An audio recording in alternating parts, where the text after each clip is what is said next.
Iki banyak kekurangan-kekurangan aku diutus akeh. Aku ini ngakoni ngono kuwi. Tapi podo-podo ngakoni nih, aku pengen api. Sehingga kalau bisa paling tidak kita itu digolongkan ya apes-apesnya digolongkan yang disebutkan di dalam surat apa At-Taubah itu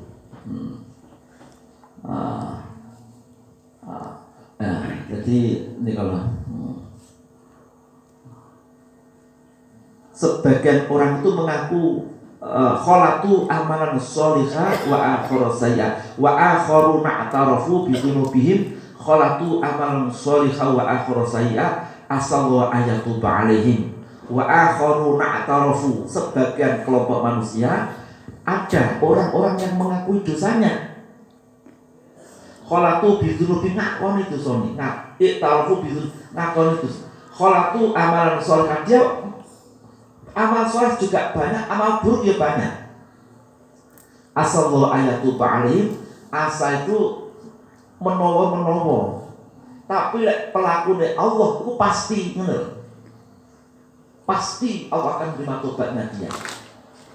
Sehingga di dalam hadis ini ditafsiri hadis Muslim, ya, ada hadis begini, datang kepada Rasul dua malaikat, di antara Muhammad ke surga. Setelah di surga, di sana ada bangunan-bangunan yang terdiri dari emas dan perak bangunannya. Kemudian ada orang yang separuh tubuhnya itu tampan, separuh tubuhnya itu buruk. Kemudian para malaikat memasukkan orang-orang seperti itu, dimasukkan di bengawan. Lantas itu dientas meneh jadi orang sempurna, tampan semua. Ternyata apa? Mereka itulah orang-orang yang Allah menceritakan wa akharu na'tarafu bi dzunubihim kholatu amalan sholihah wa akharu sayyi'ah. Sing nyampur amal apik karo amal elek. Wayah ngaji yo ngaji, sesuk lek miniaturan melok, anu yo melok.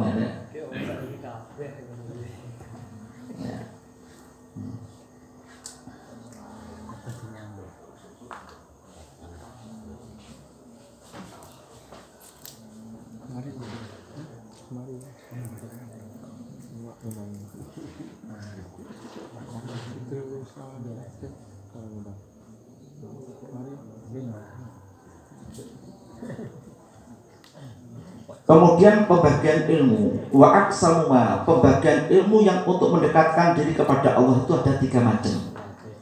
Ilmu yang untuk mendekatkan diri kepada Allah ada 3 macam. Satu, ilmu dari ilmunya sendiri itu sudah bagian daripada bentuk mendekatkan diri kepada Allah. Apa? Ilmu mukasyafah. Itu ya ilmu saja itu udah cukup. Yang kedua, ilmu untuk mendekatkan diri ketika diamalkan. Ilmu ne poso iki lek tambok lakoni poso bayane ganjarane. Ganjarane mergo mbok lakoni. Kalau ulumul mukasyafah ya ilmunya saja itu sudah mengandung sudah ada nilai pahala. Kita mengenal asma Allah. Kemudian begitu mengenal sifat-sifat Allah, mengenal asma-asmanya, kita langsung di hati kita ada kekhusyuan, kan spontan. Yus ngono kuwi. Ya. Pengamalannya seperti itu. Udah.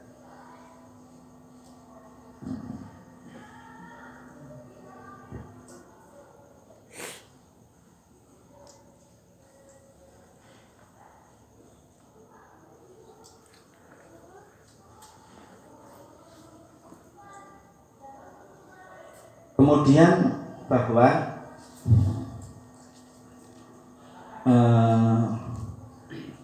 para ulama-ulama besar yang sangat dikenal di dunia, di antaranya imam 5 mazhab ini kadang-kadang yang dikenal itu hanya sudut pandang ilmu fikihnya. Seperti Imam Syafi'i, Imam Malik, Imam Ahmad, kemudian Abu Hanifah, Imam Sauri. Ini semua orang-orang itu hanya mengenal fikihnya saja, tidak mengenal perilakunya, tidak mengenal akhlak-akhlaknya. Jadi kalian jangan terbatas ilmu logika mereka. Juga hendaknya kita memahami bagaimana akhlak-akhlak mereka, bagaimana ibadah-ibadah mereka. Satu, kita mengenalkan tentang siapa itu Imam Syafi'i. Jadi semuanya imam itu mereka ahli ibadah, orang yang zuhud, orang yang alim, paham dengan ilmu akhirat. Ya. Satu, Imam Syafi'i umpamanya.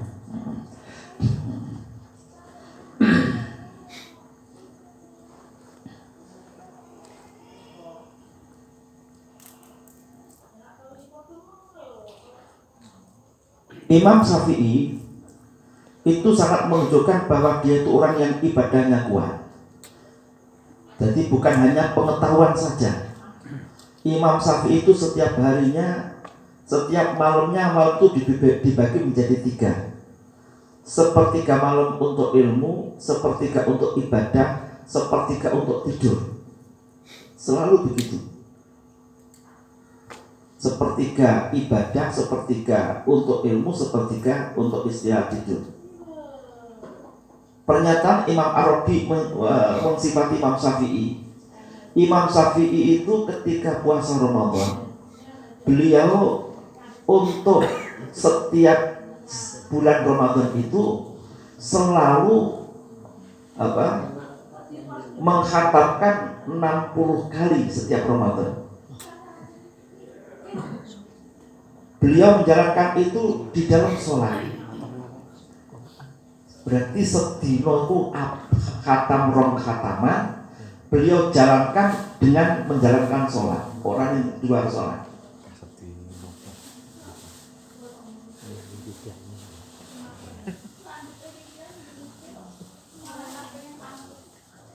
Imam Al-Buwaiti itu termasuk muridnya Imam Syafi'i.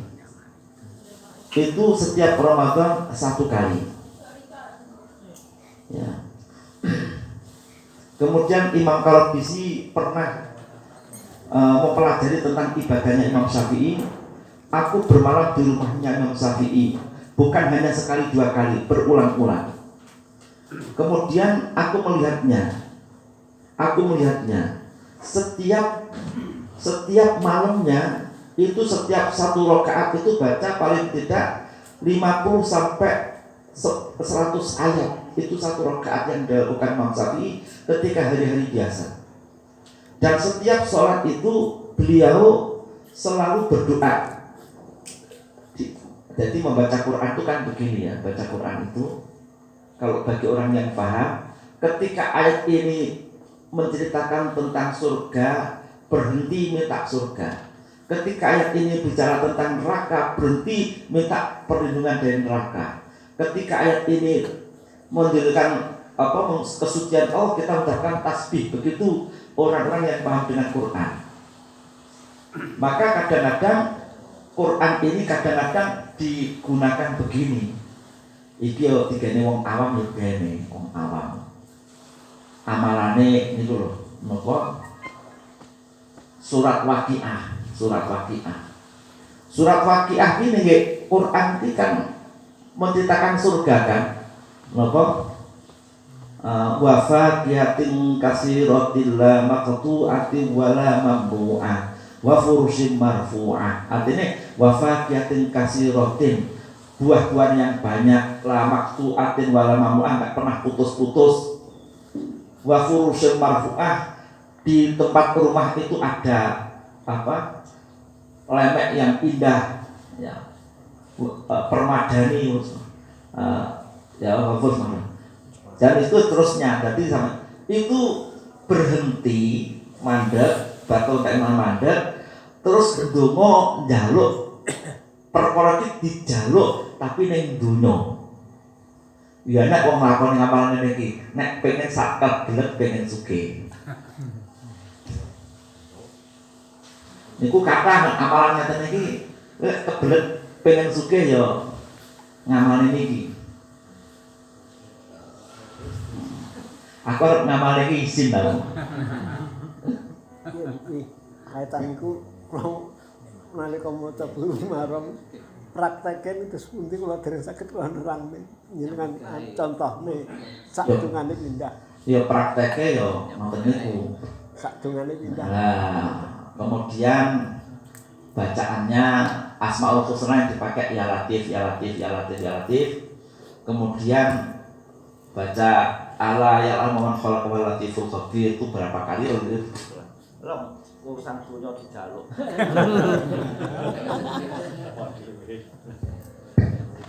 Isti'adzah bareng lho niku. Ya.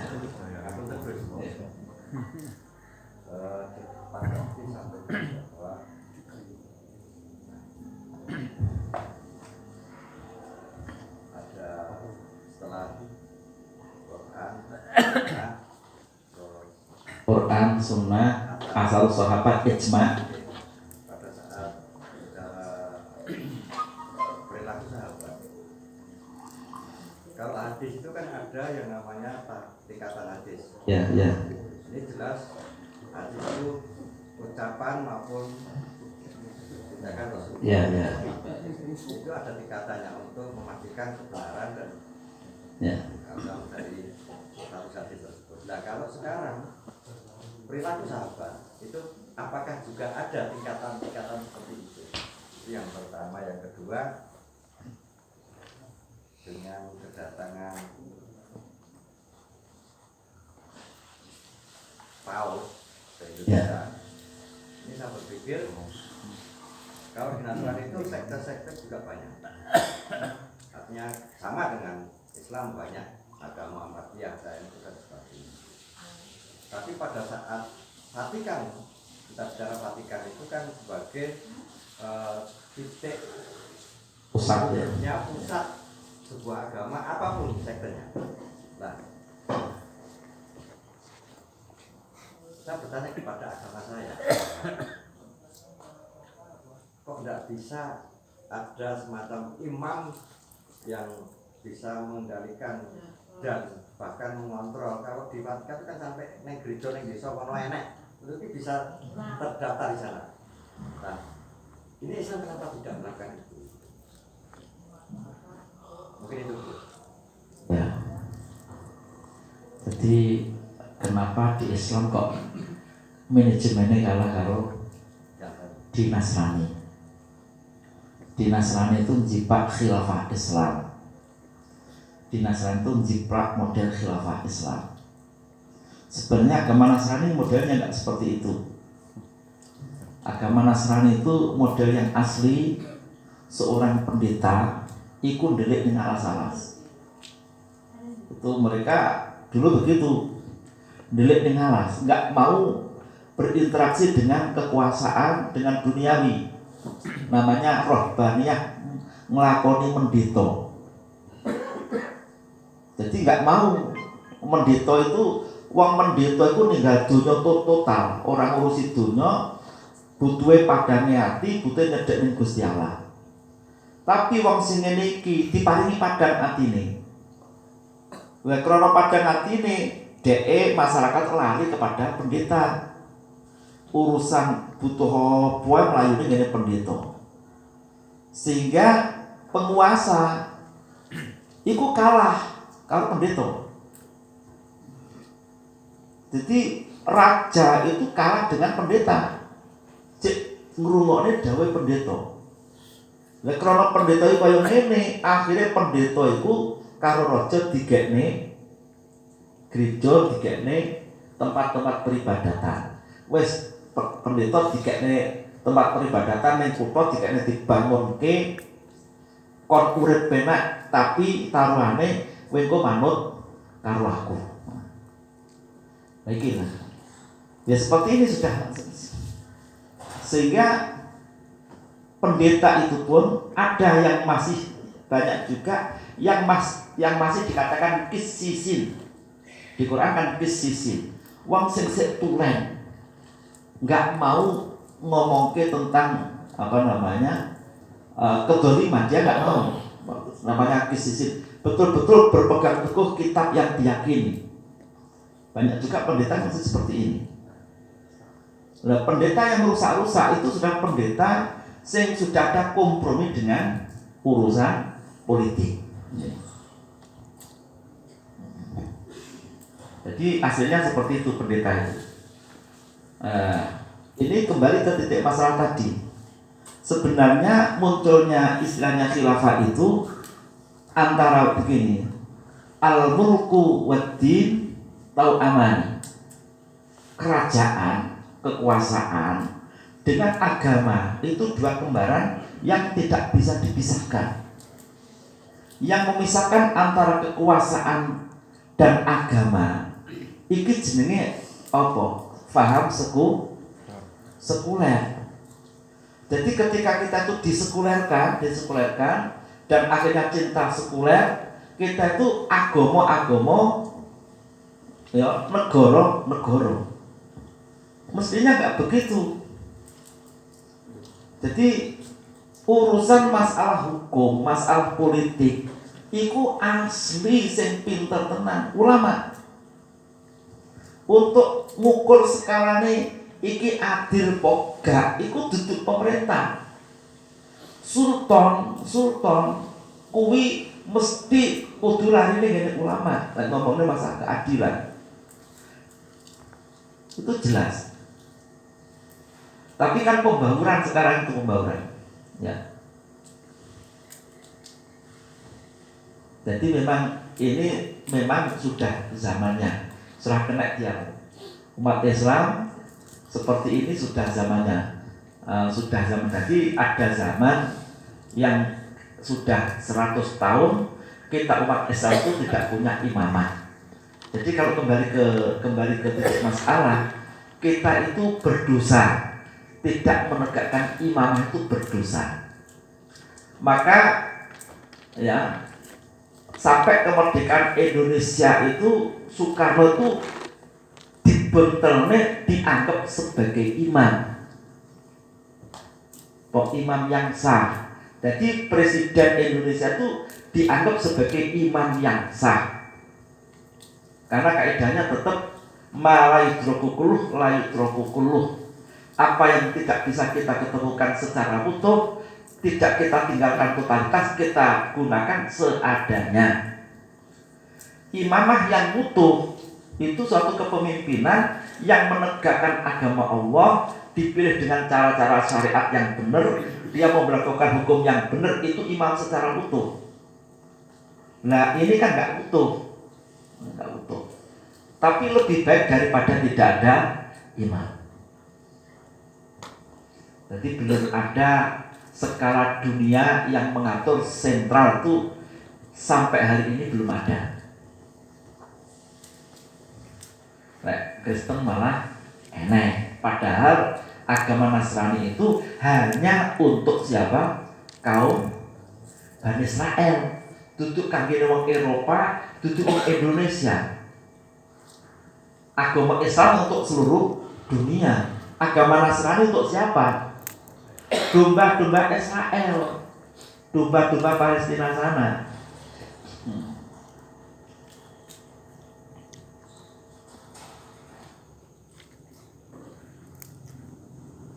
Kita masih membicarakan tentang kelebihan Imam Syafi'i. Imam Syafi'i menyatakan Mas Syafi'i itu munggu sita asrota. Saya itu nggak pernah kenyang mulai umur 16. Karena aku rasakan kenyang itu menjadikan badan kita itu berat. Hati kita akan keras, menghilangkan kecerdasan, menjadikan kita ngantuk dan berat untuk melakukan ibadah. Cuma aku kudu paham ora warke wong kene kalau ora warke wong kono. Ning kono ki mangan ping sedina pindho ki wis wareg ge awet. Mergo sing dipangan daging, roti, susu.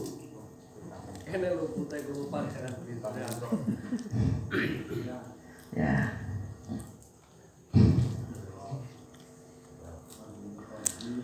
Juga ini satu, Imam Syafi'i itu pernah ditanya satu masalah.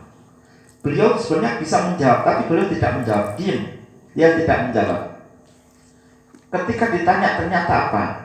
Aku tidak mau menjawab ini, aku berpikir yang maslahat kami menjawab atau tidak. Saya pikir dulu. Nah aku jawab nggak ikhlas, aku nggak menjawab. Jadi nggak suka untuk menampakkan diri beliau ini. Padahal namanya orang yang alim, pinter, itu mesti demen kon nyekel mic. Nah, Imam Syafi'i nggak begitu.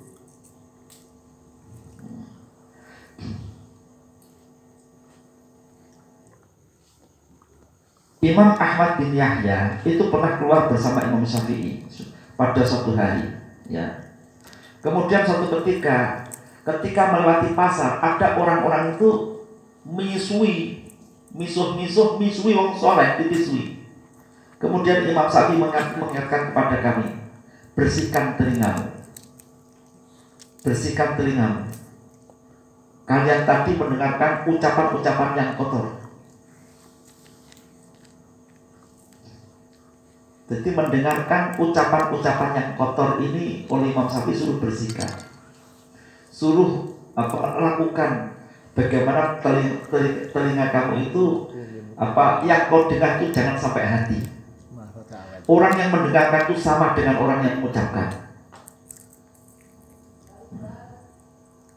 Itulah berhati-hatinya Imam Syafi'i.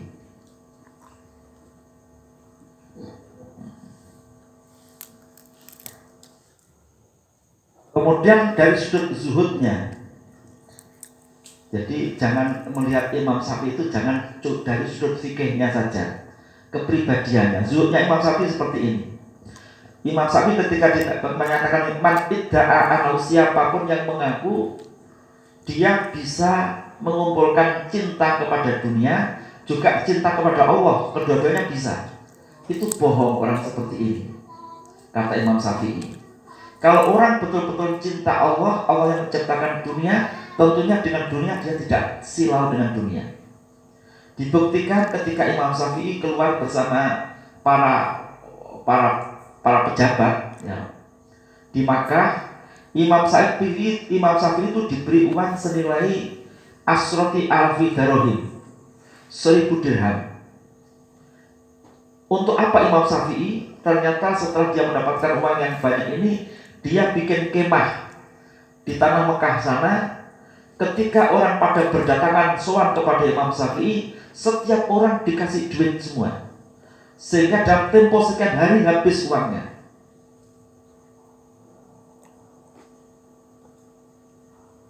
Ini sebagai bukti orang yang tidak cinta dengan dunia, dia pasti akan loman dengan dunia.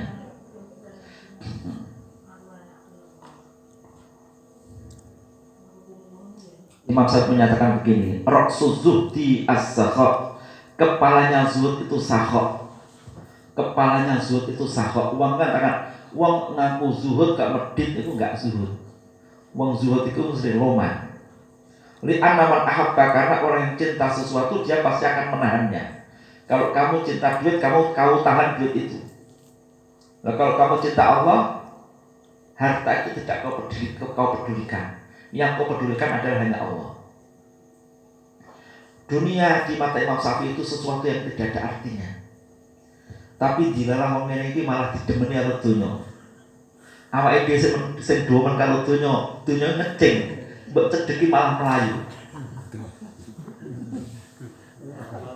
Nerok Imam Syafi'i diwehne kabeh ya sidon nyengir ya.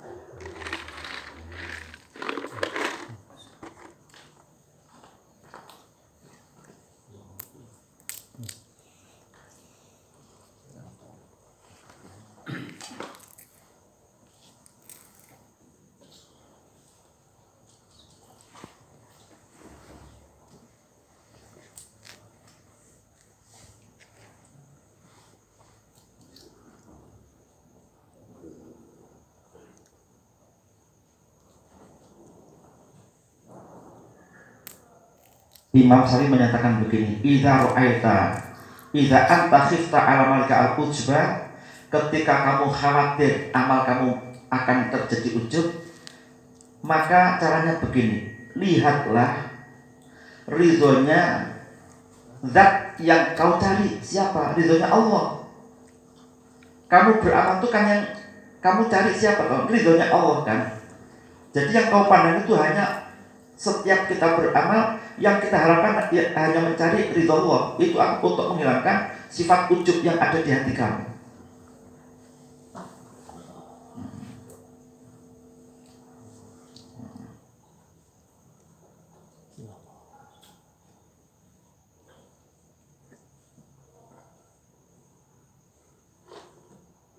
Beliau menyatakan min ahadin, tidak ada seseorang kecuali mesti ada yang cinta dan ada yang benci.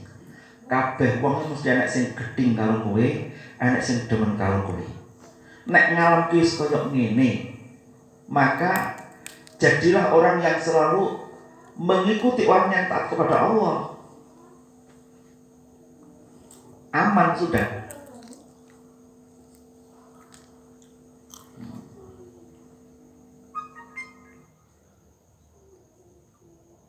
Beliau pernah ditanya oleh Abdul Qahir bin Abdul Aziz. Ditanya begini, ayyuma afdalu al-mihnah awi sabru awi tamkin.